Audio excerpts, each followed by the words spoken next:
Doors are important. Yeah.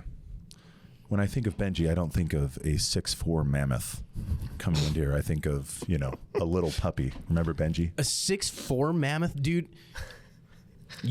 Like, hang on. I'm gonna save this conversation for the intro. Oh, we're okay. Oh, we're rolling. We're live. A 6'4" mammoth. That's right. Dallin. Did you just call Benji a mammoth when he's 6'4"? Dude, you're 6'9". I know, but it doesn't happen very often. You know what I mean? Yeah, it's rare when you find another 6+ mammoth. Yeah. Like, it's When I saw him, like, the alpha hairs on the back of my neck went off. It's like, defend your territory. I'm like, oh, crap. And then I realized it was Benji, and I'm like, oh, okay, we're no. good. I'm more like the dog. Benji the dog. Do you guys want to get a little emotional here? Yeah. for a second? Oh boy. Benji the dog is dead. If you think about it, those movies came about 20 years ago. At least. Jeez. At least. Benji's dead. And Benji, all he wanted to do is help. That's all he wanted to do. Yeah. I am not over 6 foot. So, It's okay. Dallin, if you view Benji as a mammoth at 6'4", what do you view me as at 5'10"? You are what I like to call a spiritual mammoth. Like inside, your insides are tall. Yeah. Bless his heart. Brock is just a spiritual mammoth. All I wanted to do was be over 6 foot, but you look at my dad. My dad's 5'11". He will tell you he is 6 foot, and it is a straight up lie. Yeah. So Actually, I think they did a study, like they did a survey, and they surveyed 1,000 men, and not a single one put 5'11" and a half. Yeah. Like everybody rounded it right up to 6 foot. We're talking about height here, but if you were to put a tally up on a whiteboard, and you wrote Brock, and then you wrote Bear, okay? Oh my gosh! How many bears have taken you down? 0. How many bears have you taken down? 1. That's exactly right. Ooh, you fought a bear? Mm-hmm. Remember from The Office, Bears beats Battlestar Galactica? Yeah. Bears doesn't beats Brock. That's for sure. Yeah, I fought it with my bow.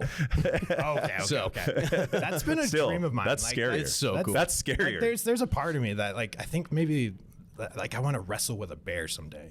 Like, what's your reload time with your bow? 8 seconds, 10 seconds, maybe. Yeah. No. So I'm guessing it was a black bear. Okay. Yeah. So but the crazy thing was that day we actually had a black bear trying to climb the tree that we were up and in, like right.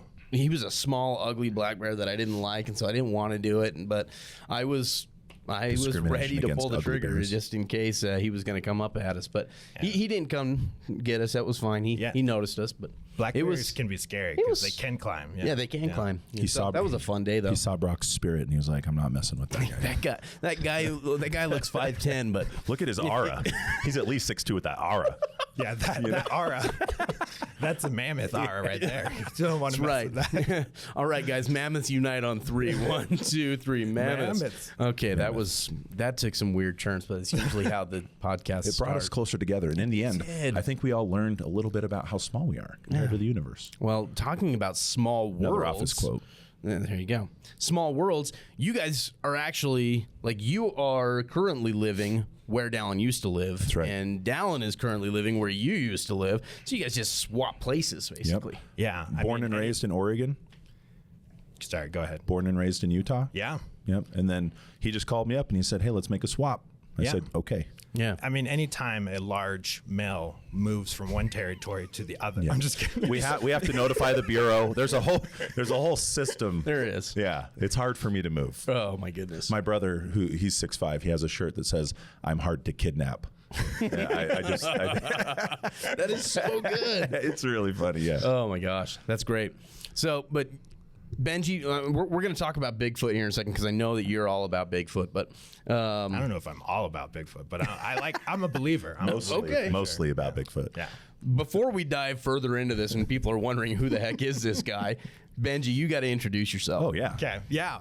Benji Bullock. You might know me as the Dork.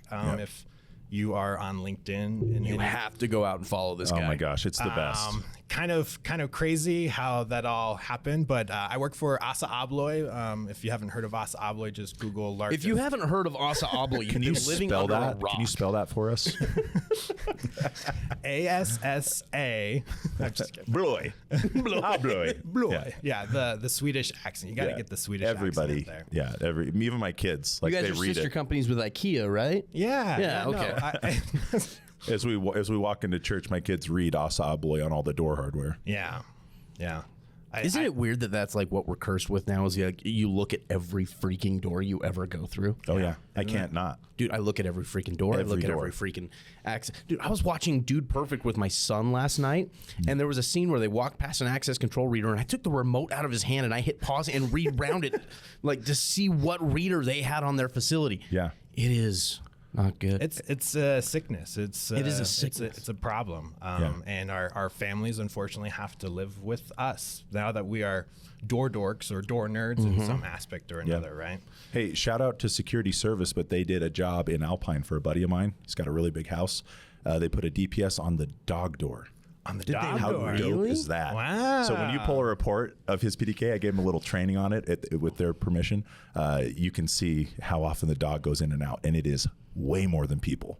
Yeah. Let me just tell you, that dog is coming in and out of the house 50, 100 times a day.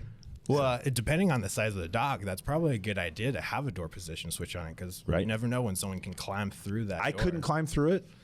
Brock, without his aura, probably could. You know? Oh, I forgot to put my Aura pants on today. Yeah, if you tone it down, you're getting through there. Oh, gosh. So, Benji, how did you get started doing this whole door dork situation? Great question. It happened during the pandemic. But first, let me rewind a little bit. Back it up. Yeah. So the name Door Dork actually came from my wife. When I first got hired on with Asa Abloy, I went through a very intensive, what they call foundation training, where they fly you out to 6 different manufacturing plants within the United States, and you spend a week there with the product managers. You're on the line. You're putting the product together. You're taking it apart. It was very intense. That's actually awesome. It's like drinking from the fire hose of Yeah. part numbers and everything like that. And on the weekends, we'd have the weekends off, and I'd come back home, and they'd give us homework. And so one night, my wife walked into our room, and I was, we were getting ready to go to bed, and I had a Sergeant Technical manual out, and I was just reading it like in bed, and she's like, "You're such a dork." And I'm like, wait, do you realize what you just... A door dork, yeah. I am a dork, yeah. So that's where the name originated from.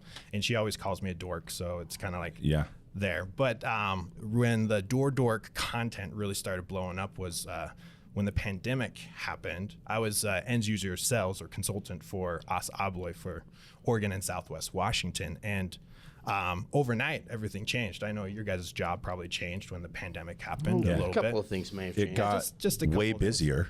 It's crazy. Yeah, right. Yeah. People needed access, right?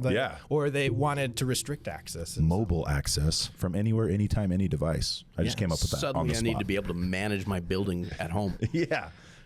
So I was looking for creative ways to reach out to customers. I was used to calling on hospitals, and all of a sudden overnight everything was shut down. So started engaging on LinkedIn, and I started. I was still new into the industry, so I was still learning a lot. And we had the Slack channel with our office that was called Teaching the Rookies, and I was one of the rookies. And I would walk up to a door and notice I don't know what's wrong with this door, but there's something wrong with this door. So I took a picture of it and I'd send it in that Slack channel, and then people were just dying it. They're like, "Oh, that is so funny. Where did you find that?" And then they'd tell me everything that's wrong with it. And so when the pandemic happened, I was looking to create some content. I was like, well, if these door dorks or door hardware nerds get a kick out of this, I think other people might get a kick out of it as well. And so I started posting pictures. And I don't know if you guys know Lori Green with the Legion. She does the I Dig Hardware blog. Yep. Fantastic human being. Love all the codes that she does, but she'll tell you everything that's wrong with it. What I do that I think is a little bit different is I'll post a picture and I'll just ask the community what's wrong with this. Yeah. And it gets people arguing with each other, and you end up learning so much from the comments. That's where the value comes in from the content that I've created. So Yeah. Dude, that is so cool. Yeah. And so now, is that what you do full time with ASA? Is just doing Dork stuff? Yeah. You're just content manager? I am. Yeah. I'm a digital communication specialist, but I create digital content for Asa Abloy. Can I ask, did that come about because of the success of, wow, props to Asa Abloy for pivoting, like, you know what I mean? That was a wise It's move. actually a crazy story. Yeah. So I posted this video, and the video wasn't anything special or anything. I took one of our medical keyways to one of those key kiosks to see if it could copy it. Obviously, it couldn't get copied because it was proprietary and patented and all that. But after I posted that video, Lucas Baselli, our president of our company at the time, was my boss's boss, gave me a call. And my heart sunk because I thought I was getting fired. I was like, not just fired, but like it had to be handled by the literal boss. I was like, what? Why would this ever happen? And I was very nervous. And so, I picked up the call, and he's like, hey, Benji, I love what you're doing.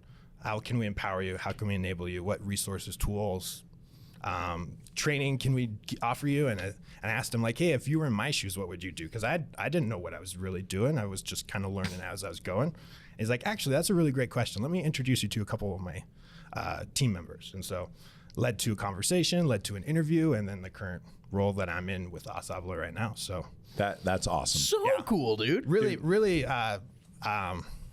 empowering to like have like your president of your division of this large corporation call a little nobody, right? Yeah, and that's, in my opinion, a huge testament to leadership, because a lot of leaders would be afraid to make a move like that. Yeah, and honestly, it's wise because in my opinion, you're in at least the top 3 in this industry of influencers, like people that pop up on my page all the time. You, probably Leo Dess, and then probably Travis Willis with Dormacaba. Yeah. Those 3 pop up on my page more than anyone else. And I follow every single person that pops up that is doing stuff. But you guys put out such fun content. And then, my family comments on your stuff. My brother's on LinkedIn. He's not even in our industry. He is in sales training, but and he's got a podcast too. Props to Connect the Dots. Oh, isn't that a conspiracy theory? Yeah, I saw that. It's cool. Ooh. But anyway, maybe there's just want to give a shout out. Yeah. They're emerging, but they will be successful. It's really good. But yeah, I love anytime I hear of a leader making an outside move like that. It's something that should be looked at well. Yeah. That's how good I can talk. Yeah. Well, I think you guys have done a fantastic job with it as well. Like your guys' content is second to none. Like, dude, shout out to Brock and his team. Content creation, but if you guys haven't been following this stuff, obviously you're following because you're watching this right now. But I anticipate we're gonna have a lot of people who haven't watched us before because you're on here. So hopefully thank you. I can bring some of the culture over here. Yeah. The community. Yeah. I was like, where's he going with this? No, that is so cool. So how long have you been doing just the Dork side of things now? It's been just over 3 years in this role. Okay. So, yeah. That's cool. Yeah, and last year I hit a milestone that I haven't been able to hit. 2 million views in 1 year, which was dude, congratulations. For door hardware, that's insane, right? Like 2 million views on LinkedIn of all platforms as well. Yeah.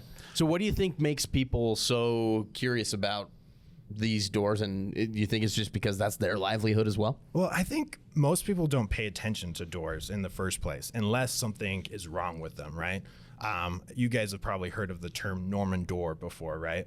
Where a door is designed in a way that's counteractive to how it actually works. So like, how many of you have pushed on a pull or pulled on a push, right?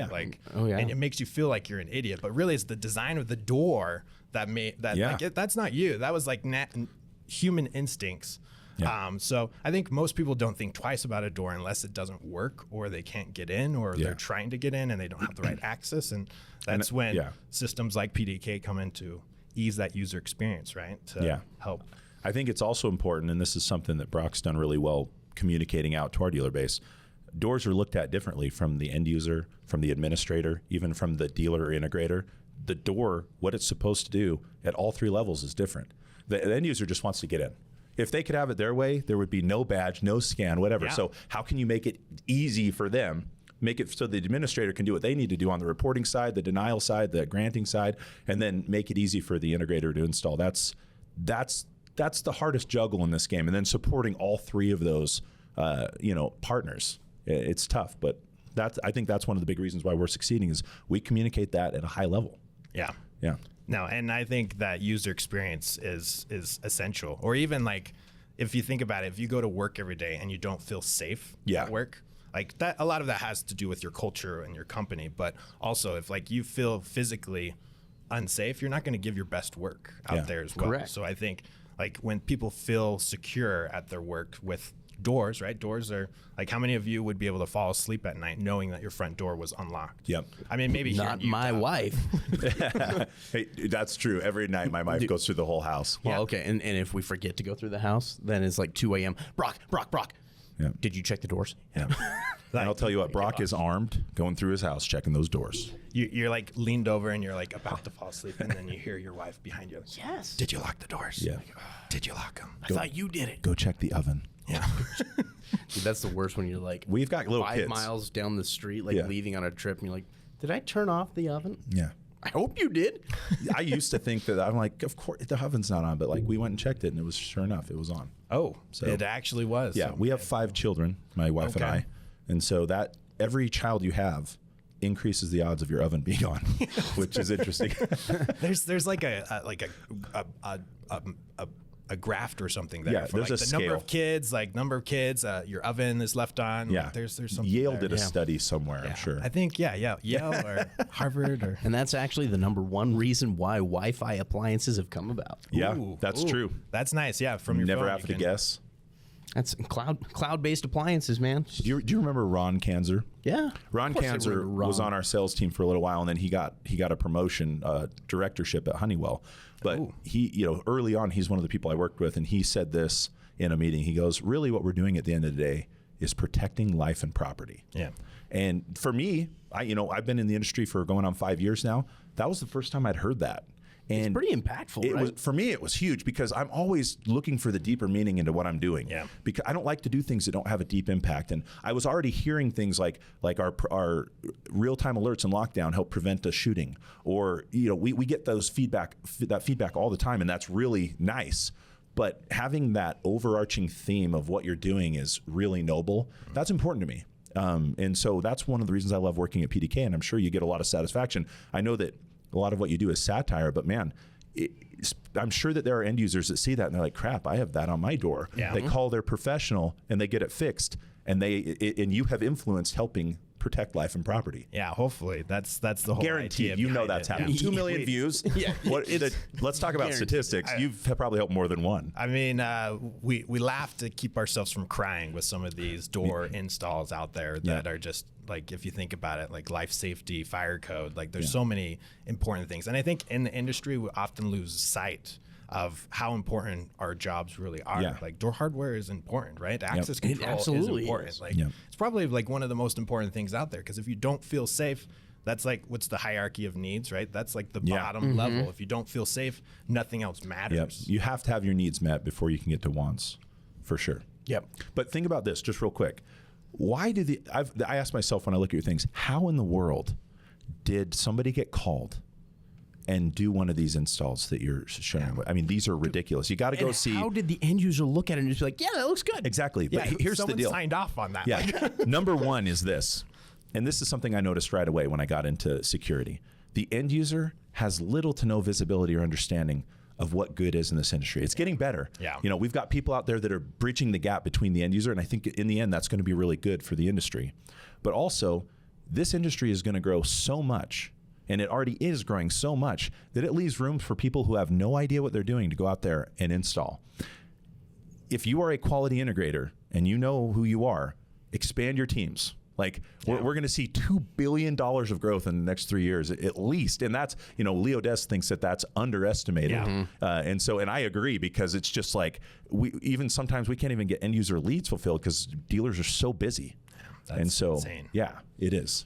But anyway, that's why I think that those doors exist. At number one, the end user does not know what a good door should look like, so Yeah. they sign off it. And the other one is we have so many emerging companies to fill this need, that we have people who don't really have a lot of experience. Yeah. You know, Yeah. the guys out there with 30 years of experience installing doors, You need to get some people together and train them. Get some apprentices. We are going to need that expertise. Don't just go away.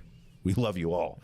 Which I'm pretty sure you guys have a good training program. Oh, yeah. We do, yeah. LMS system. Yep. Right? So accesscontrol101.com. On there, we've got 101 courses which teach you the absolute basics of security, about different types of door locks, different powering methods, things like that. And then we do have, a sales training course that we do on a webinar that helps train how to sell PDK. But then we've got a full-on 4-hour training course, full certification course that's very technical. We send you the hardware. You do hands-on installations with it to be able to get everything. Yeah, that's important. Yeah. I mean, actually doing an install, and then you get to use that full system as your own demo system.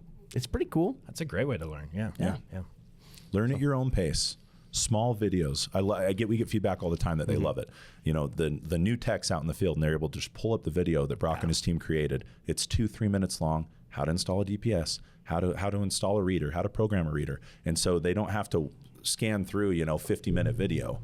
Really good job on that. We get tons of feedback on that. That's good. That's good. So have you ever seen Bigfoot? Talking about protecting life and property. Yeah. Have you ever unless you're had talking about my older brother, no, I haven't physically seen him, but I think he's out there. He's got to be able to, why wouldn't he be out there? Yeah. I mean, I believe. I'm a believer. see, and I think I used to be a believer, and now I'm on team dude, why did videos of Bigfoot start declining as soon as phones got cameras?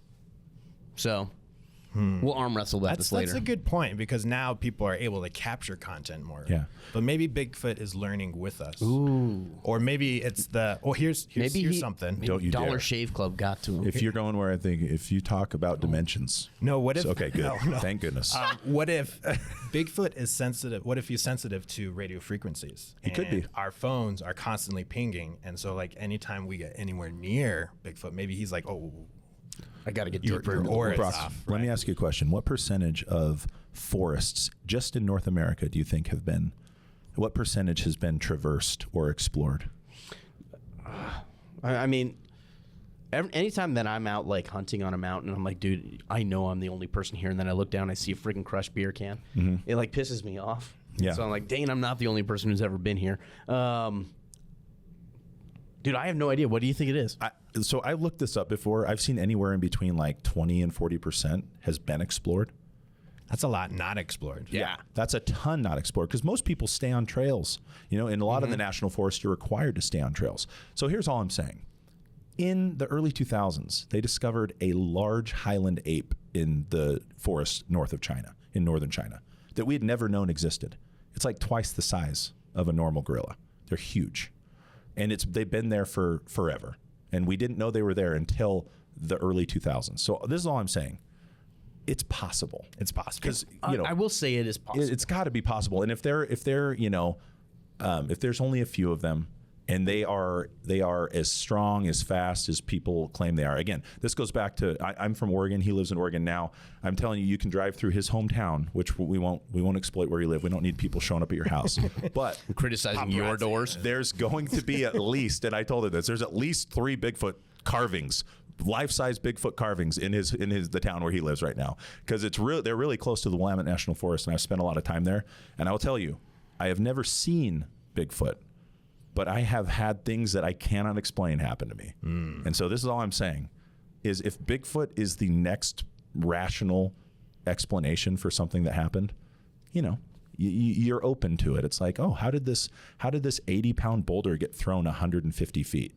That's interesting. And I try to pick it up, and I can barely lift it off the ground. And you're a mammoth. Yeah. Yeah. Yeah, I am a mammoth. So I would have to craft some sort of rudimentary trebuchet to throw that. And I imagine that's all about leverage. What's more likely? A guy crafting a rudimentary trebuchet in the Willamette National Forest, or Bigfoot existing? Those are the only 2 options. Thank you. I rest my case. Post in the comments your thoughts and opinions on Bigfoot. Well, Benji, we're just about out of time on this, but I want to make sure that you've got time to promote where people can find you. Yeah. You kind of already said it, but Do it again. You can basically Google the Dork and I'll show up. I'm on all the different socials, but LinkedIn is my baby. That's where I spend most of my time and content forward there. You can also follow the Door Hardware Nerds on YouTube. That's our podcast. It's all about door hardware, which is kind of fun. Kind of a classy pullover for a nerd. Yeah. You know what I mean? I was gonna say that's Sharp. yeah, it's really sharp. Yeah. Door Hardware Nerds, like and subscribe on YouTube, and you might even see these guys on the channel soon. So Yeah, let's go. You will not regret it, by the way. One of the most entertaining and informational channels that I subscribe to. Sweet. Now, if you have not already done so, make sure you like and subscribe to this podcast. Yep, and then leave it a 5-star rating. Let us know if there's anything that you are looking to learn in particular, and we'll be sure to add that into a new upcoming lesson. I actually need you episode? to like and subscribe. Yeah. I have 5 children. Please Now, like and subscribe. We don't monetize this channel. We will. We need to. I need to. Let's go. we need to monetize We'll have some time our to talk about Bigfoot that. expeditions. Yeah. If my pleading leads to enough views We're going to start a monetize, GoFundMe so that we can go out and find Bigfoot. yeah, and put my kids through college. Those two things together. Can you mix those two things? Yeah. Do you support Bigfoot or children? Anyways, guys, thank you so much for tuning in to this week's episode. We will talk to you guys next time.